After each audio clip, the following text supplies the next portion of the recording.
You're in for an education here. Give it up for Professor James Wingburn.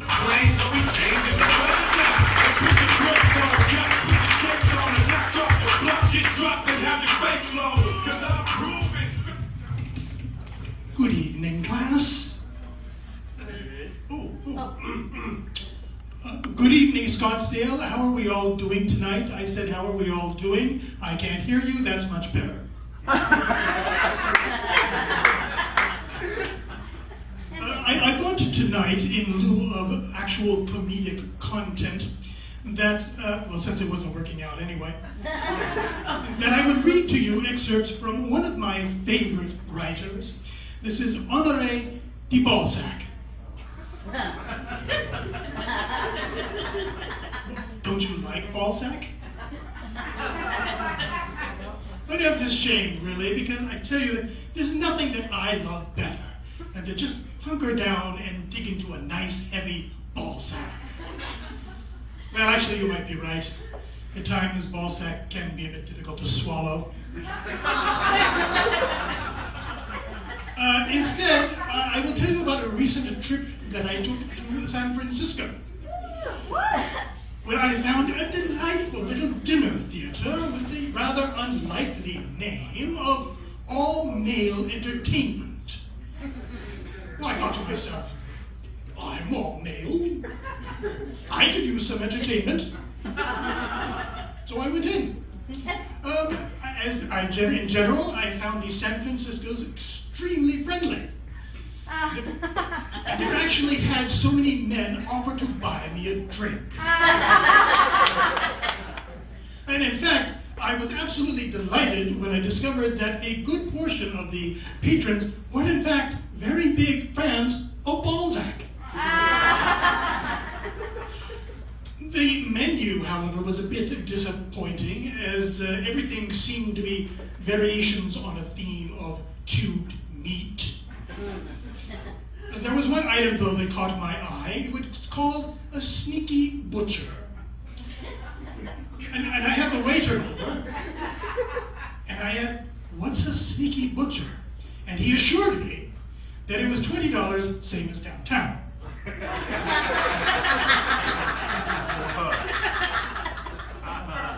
Well, then he went on to describe the meal as a big slab of meat hidden deep inside tight buns. I can only assume he meant sourdough. It came with a beverage too, I think, although I'm still puzzled as to why they kept referring to it as coming with its own tea bag.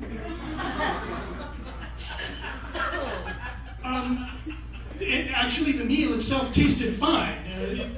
A bit salty, perhaps. It was, however, a little disconcerting, though, to see how inordinately interested the other patrons were in watching me put it in my mouth. After a while, I became concerned that the show hadn't started, and so again I had the waiter over and asked him when the showgirls were coming out. And he said, I believe his exact words were, "Oh, sweetie, they've been out for a while." Now, when the show actually did start, I was whooping and hollering right along with the rest of the crowd. Yes, this is what we'd all come to see. San Francisco showgirls. And, oh, all right, not quite what I was expecting. You know, it wasn't that they were unattractive at all. It's just that I wasn't anticipating that they would all look so athletic. You know, funny thing, when I tell this story to my wife, she invariably says something on the order of, "You moron." Those were female impersonators. I just have to laugh. She can be so naive at times. If any of those ladies had done any sort of impression, I think I would have noticed. While we're on the issue of impressions, one of my students recently suggested that my lectures could be considerably enhanced were I to do and include an impression of an Ozzie Osbourne. Oh. I'm not exactly sure why this would relate to a lecture on ancient Greek literature.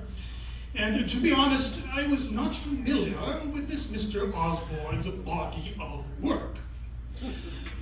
But I went to the information superhighway and added a fascinating little site called YouTube. I found an example of this artist's early work. Now, it was a little confusing, I must confess. Mostly the lyrics. I did have some difficulty in understanding what the hell this man was saying. But I persevered, and I believe that I now have the lyrics down well enough that I can do that imitation that was requested of me. So without any further ado, here is my interpretation of Osborne's Paranoid in G minor. I'm sorry, Opus 3.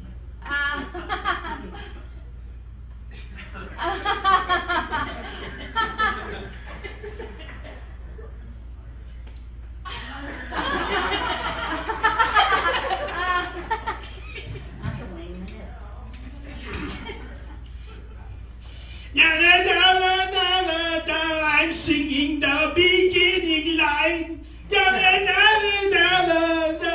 I brush my teeth with Sensodyne. Thank you.